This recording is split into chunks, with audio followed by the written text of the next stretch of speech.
Alright guys, right now TINUBU have no option rather than to release Nnamdi Kanu. Yes, TINUBU have no option rather to release Nnamdi Kanu, because you cannot be holding a man that you have no evidence against. Now the question now be say, why they hold am? And right now, with the pressure President Bola Tinubu under now, because international lawyers don't drag am, they don't drag Nigeria to ICC over this Nnamdi Kanu matter.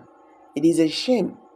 So fresh international storm from for Nigeria. Lawyers representing Nnamdi Kanu have filed new legal actions, dragging Nigeria to the International Criminal Court.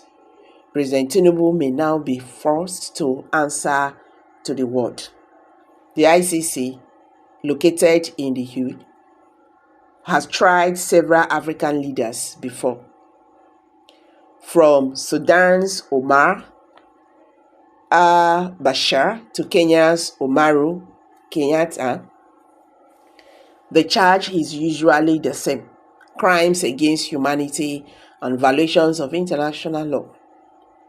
In the case of Nnamdi Kanu, the IPOB leader, his extraordinary rendition from Kenya and continued detention despite UN rulings have sparked global outrage. Lawyers argue that these acts amount to state-sponsored abduction and unlawful imprisonment.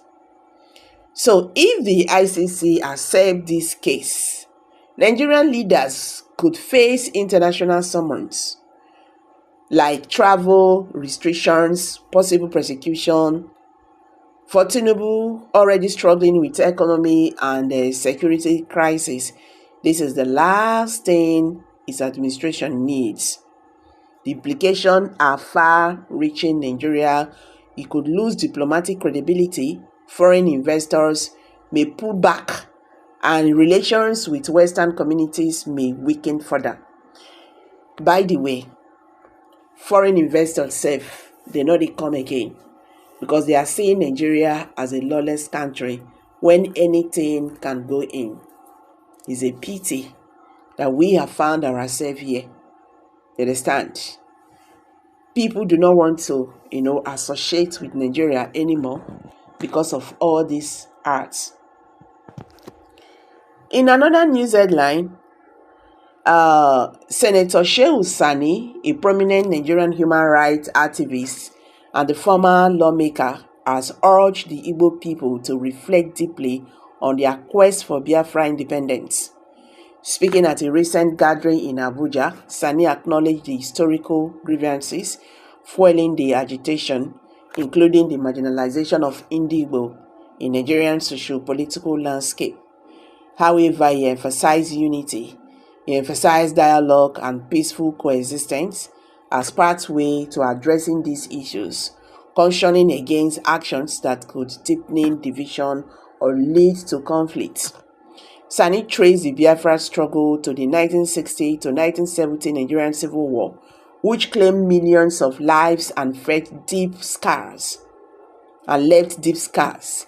So he recognized the pain and unresolved trauma of the Igbo, noting that their demand for equity and inclusion remains valid. Yet, he warned that secession movements like the indigenous people of Biafra, IPOB, risk escalating tensions in an already fragile nation.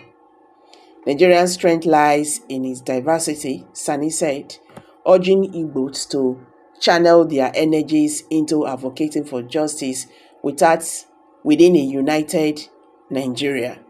So he called for a national dialogue to address systematic inequalities, proposing that restructuring Nigeria's federal system could provide the Igbo and other ethnic groups with greater autonomy and fairness. Sani also appealed to the federal government to patronize reconciliation, economic empowerment, and infrastructure development in the Southeast to address long-standing neglect.